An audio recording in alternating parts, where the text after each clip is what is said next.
샬롬, 사랑하는 성도 여러분들 반갑습니다. 오늘 8월 마지막 금요일인데요. 오늘도 하나님이 주시는 말씀의 은혜로 승리하시는 우리 모든 성도들 되시기를 바랍니다. 제12장. 예수께서 비유로 그들에게 말씀하시되, 한 사람이 포도원을 만들어 산울타리로 두르고 즙자는 틀을 만들고 망대를 지어서 농부들에게 세로 주고 타국에 갔더니 때가 이름에 농부들에게 포도원 소출 얼마를 받으려고 한 종을 보내니 그들이 종을 잡아 심히 때리고 거저 보내었거늘 다시 다른 종을 보내니 그의 머리에 상처를 내고 능욕하였거늘 또 다른 종을 보내니 그들이 그를 죽이고 또 그 외에 많은 종들도 더러는 때리고 더러는 죽인지라. 이제 한 사람이 남았으니 곧 그가 사랑하는 아들이라. 최후로 이를 보내며 내 아들은 존대하리라 하였더니 그 농부들이 서로 말하되 이는 상속자니 자 죽이자. 그러면 그 유산이 우리 것이 되리라 하고 이에 잡아 죽여 포도원 밖에 내던졌느니라. 포도원 주인이 어떻게 하겠느냐? 와서 그 농부들을 진멸하고 포도원을 다른 사람들에게 주리라. 너희가 성경에 건축자들이 버린 돌이 모퉁이의 머릿돌이 되었나니 이것은 주로 말미암아 된 것이요 우리 눈에 놀랍도다 함을 읽어보지도 못하였느냐? 그들이 예수의 이 비유가 자기들을 가리켜 말씀하심인 줄 알고 잡고자 하되 무리를 두려워하여 예수를 두고 가니라. 그들이 예수의 말씀을 책잡으려 하여 바리새인과 헤롯 당 중에서 사람을 보내매 와서 이르되, 선생님이여, 우리가 아노니 당신은 참되시고 아무도 꺼리는 일이 없으시니 이는 사람을 외모로 보지 않고 오직 진리로서 하나님의 도를 가르치심이니이다. 가이사에게 세금을 바치는 것이 옳으니까 옳지 아니하니까 우리가 바치리까 말리까. 한데 예수께서 그 외식함을 아시고 어찌하여 나를 시험하느냐? 데나리온 하나를 가져다가 내게 보이라. 이 형상과 이 글이 누구의 것이냐? 가이사의 것이니이다. 가이사의 것은 가이사에게, 하나님의 것은 하나님께 바치라. 하시니 그들이 예수께 대하여 매우 놀랍게 여기더라. 부활이 없다 하는 사두개인들이 예수께 와서 물어 이르되, 선생님이여, 모세가 우리에게 써주기를 어떤 사람의 형이 자식이 없이 아내를 두고 죽으면 그 동생이 그 아내를 취하여 형을 위하여 상속자를 세울지니라 하였나이다. 칠형제가 있었는데 마지가 아내를 취하였다가 상속자가 없이 죽고, 둘째도 그 여자를 취하였다가 상속자가 없이 죽고, 셋째도 그렇게 하여 일곱이 다 상속자가 없었고 최후에 여자도 죽었나이다. 일곱 사람이 다 그를 아내로 취하였으니 부활 때 곧 그들이 살아날 때 그 중에 누구의 아내가 되리까? 너희가 성경도 하나님의 능력도 알지 못함으로 오해함이 아니냐? 사람이 죽은 자 가운데서 살아날 때에는 장가도 아니가고 시집도 아니가고 하늘에 있는 천사들과 같으니라. 죽은 자가 살아난다는 것을 말할진대 너희가 모세의 책 중 가시나무 떨기에 관한 글에 하나님께서 모세에게 이르시되 나는 아브라함의 하나님이요 이삭의 하나님이요 야곱의 하나님이로라 하신 말씀을 읽어보지 못하였느냐? 하나님은 죽은 자의 하나님이 아니요 산 자의 하나님이시라. 너희가 크게 오해하였도다. 서기관 중 한 사람이 그들이 변론하는 것을 듣고 예수께서 잘 대답하신 줄을 알고 나와 묻되, 모든 계명 중에 첫째가 무엇이니이까? 첫째는 이것이니 이스라엘아 들으라. 주 곧 우리 하나님은 유일한 주시라. 내 마음을 다하고 목숨을 다하고 뜻을 다하고 힘을 다하여 주 너희 하나님을 사랑하라 하신 것이요. 둘째는 이것이니 내 이웃을 네 자신과 같이 사랑하라 하신 것이라. 이보다 더 큰 계명이 없느니라. 선생님이여, 옳소이다. 하나님은 한 분이시요 그 외에 다른 이가 없다 하신 말씀이 참이니이다. 또 마음을 다하고 지혜를 다하고 힘을 다하여 하나님을 사랑하는 것과 또 이웃을 자기 자신과 같이 사랑하는 것이 전체로 드리는 모든 번제물과 기타 제물보다 나으니이다. 예수께서 그가 지혜 있게 대답함을 보시고 네가 하나님의 나라에서 멀지 않도다 하시니 그 후에 감히 묻는 자가 없더라. 예수께서 성전에서 가르치실세 어찌하여 서기관들이 그리스도를 다윗의 자손이라 하느냐? 다윗이 성령에 감동되어 친히 말하되 내 주께 이르시되 내가 네 원수를 네 발 아래 둘 때까지 내 우편에 앉았으라 하셨도다 하였느니라. 다윗이 그리스도를 주라 하였은즉 어찌 그의 자손이 되겠느냐. 하시니 많은 사람들이 즐겁게 듣더라. 긴 옷을 입고 다니는 것과 시장에서 문안받는 것과 회당의 높은 자리와 잔치의 윗자리를 원하는 서기관들을 삼가라. 그들은 과부의 가산을 삼키며 외식으로 길게 기도하는 자니 그 받는 판결이 더욱 중하리라. 예수께서 헌금함을 대하여 앉으사 무리가 어떻게 헌금함에 돈 넣는가를 보실세 여러 부자는 많이 넣는데 한 가난한 과부는 와서 2렙돈 곧 한 고드란트를 넣는지라. 예수께서 제자들을 불러다가 이르시되 내가 진실로 너희에게 이르노니 이 가난한 과부는 헌금함에 넣는 모든 사람보다 많이 넣었도다. 그들은 다 그 풍족한 중에서 넣었거니와 이 과부는 그 가난한 중에서 자기의 모든 소유 곧 생활비 전부를 넣었느니라.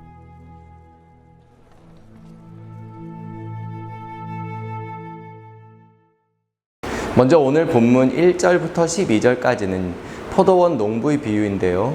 이 비유를 보면 주인이 먼 나라에 떠나면서 농부들에게 자신이 포도원을 맡기고 떠나죠. 자, 그런데 이 포도원의 사정을 듣고 싶어서 이제 종들을 보내는데요. 이 농부들이 종들을 때리고 능욕하는 것입니다. 자, 그러다가 이제 주인의 생각에 아들은 존중하겠지. 그래서 마지막으로 자신의 아들을 보냈는데 이 농부들이 주인의 아들을 죽이지요.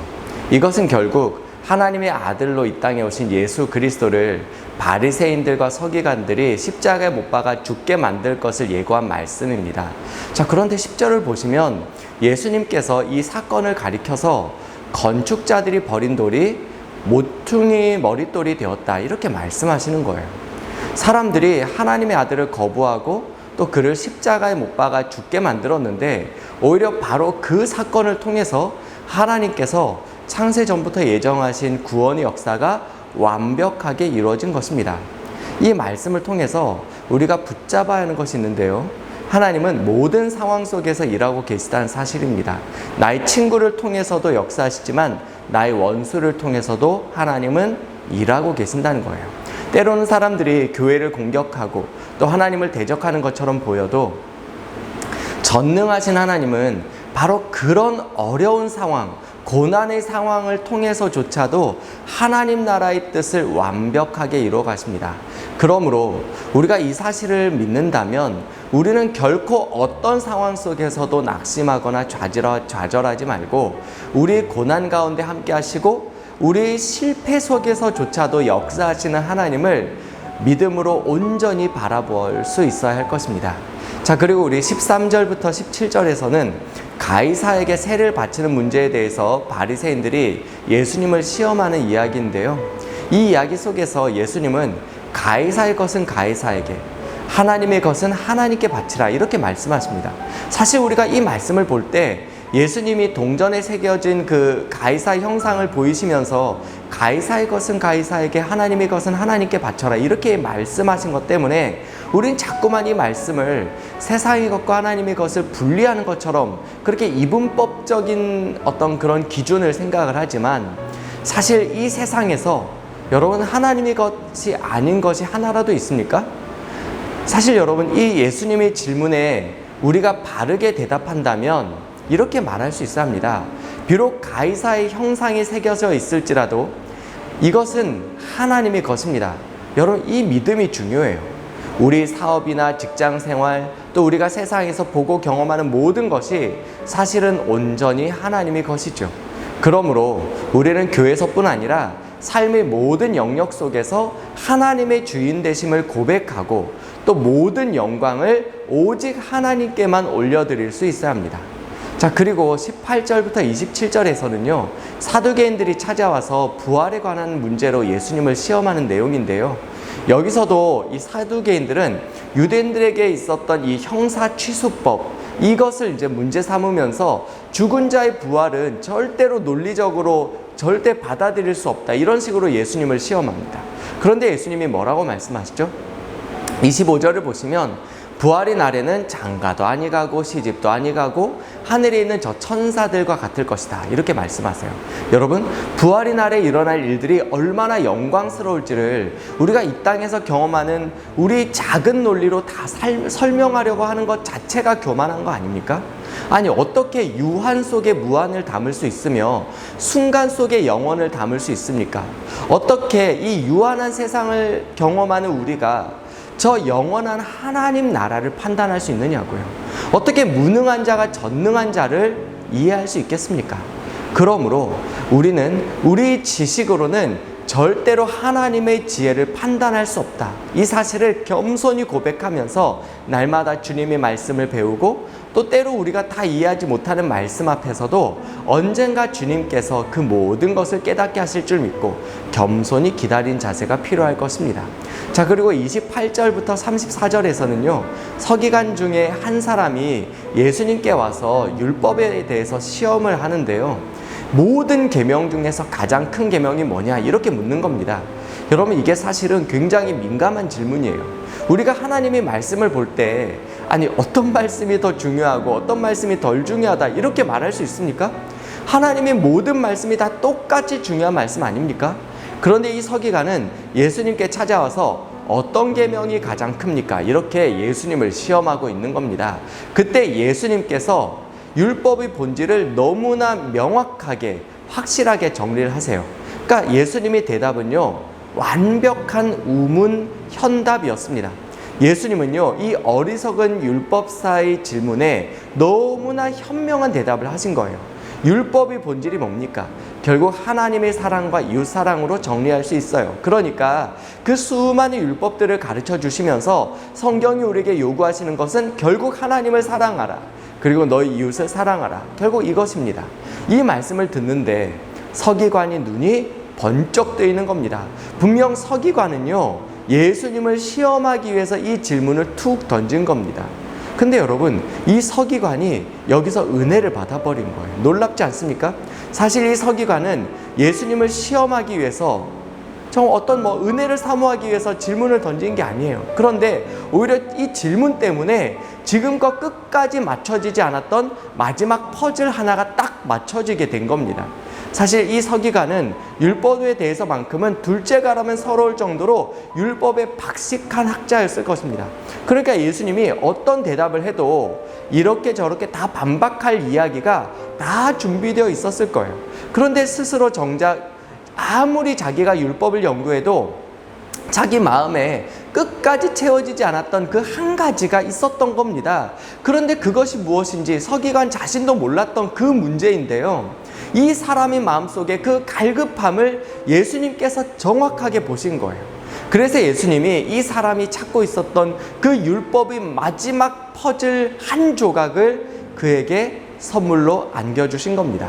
그래서 32절을 보시면 이 서기관이 무릎을 탁 치면서 선생님이여 옳소이다, 하나님은 한 분이시요 그 외에 다른 이가 없다 하신 말씀이 참되니이다. 또 마음을 다하고 지혜를 다하고 힘을 다하여 하나님을 사랑하는 것이 전제로 드리는 모든 번제물과 기타 제물보다 나으니이다. 이렇게 고백을 하게 된 겁니다.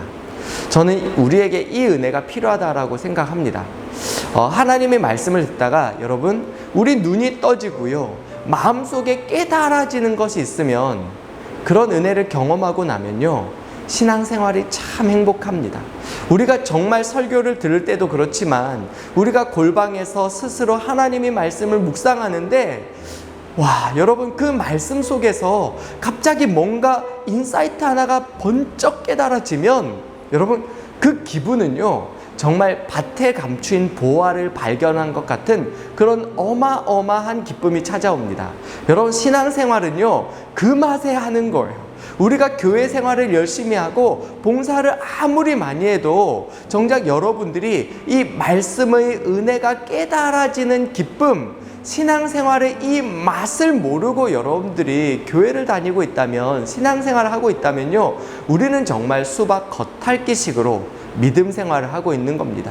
여러분, 저는요, 정말 우리 모든 성도님들 안에, 우리 교회 안에 이런 즐거움과 기쁨이 가득했으면 좋겠어요. 그래서 말씀을 듣는데 정말 여러분, 이 은혜가 얼마나 좋은지, 깨달아질 때 정말 세상 고생 모두 잊어버리고 정말 기쁨과 은혜가 충만하여서 오늘도 고난 많은 세상 속에서 찬송하며 살아갈 수 있는 우리 모든 성도님들 되셨으면 좋겠습니다. 자, 그리고 우리 마지막으로 41절부터 보시면 가난한 과부가 헌금을 드린 이야기 나오지요. 우리가 너무나 잘 아는 말씀인데요. 여러분, 사실 이 여인이 드린 헌금은요, 고작 2렙돈, 한 고드란트에 불과했습니다. 이것은 아주 적은 돈이었어요. 이게 어느 정도로 적은 돈이냐면 우리 복음서에서 예수님께서 참새 한 마리가 한 아사리온에 팔리는 것을 너희가 알지 못하느냐 그렇게 말씀하셨는데, 그 한 아사리온, 그것의 4분의 1의 가치에 해당하는 금액이 한 고드란트입니다. 그러니까 우리식으로 하면 한 500원 정도 될까요? 자, 그걸 드렸는데 주님께서 이 여인이 모든 사람보다 더 많이 드렸다, 가장 많이 드렸다, 이렇게 말씀하시는 겁니다. 왜요? 주님은요, 그 물질이 아니라 물질에 담긴 마음을 받으신 것이기 때문입니다. 그러므로 여러분, 우리가 절대로 잊지 말아야 할 것은요, 주님은 언제나 우리의 마음을 찾고 계신다는 겁니다. 우리가 주님께 예물을 드릴 때 주님이 받으시는 것은 우리의 물질 액수가 아니라 그 물질 속에 담겨 있는 우리의 마음입니다. 주님은요, 우리 마음, 우리의 전심을 받기를 원하시는 것이죠. 저는 이 말씀을 듣는 우리 모든 성도님들이 주님께 가장 많이 드리는 그런 귀하고 복된 성도님들 되시기를 축복합니다. 여러분, 종교개혁자 칼빈이 평생의 날마다 반복해서 올려드렸던 그의 작은 고백이 있어요. 나의 마음을 주께 드립니다. 간절히 그리고 진심으로.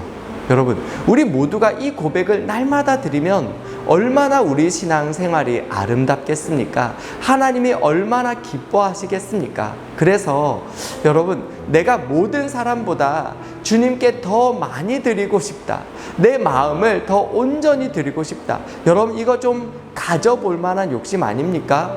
여러분, 우리 모두가 이 거룩한 욕심으로 주님께 날마다 어제보다 오늘 더 많이, 정말 내가 이 세상 그 누구보다 더 많이 주님을 사랑하고 주님께 나의 마음을 올려드리는 그런 주님과 동행하는 십자가 연인으로 살아갈 수 있었으면 좋겠습니다.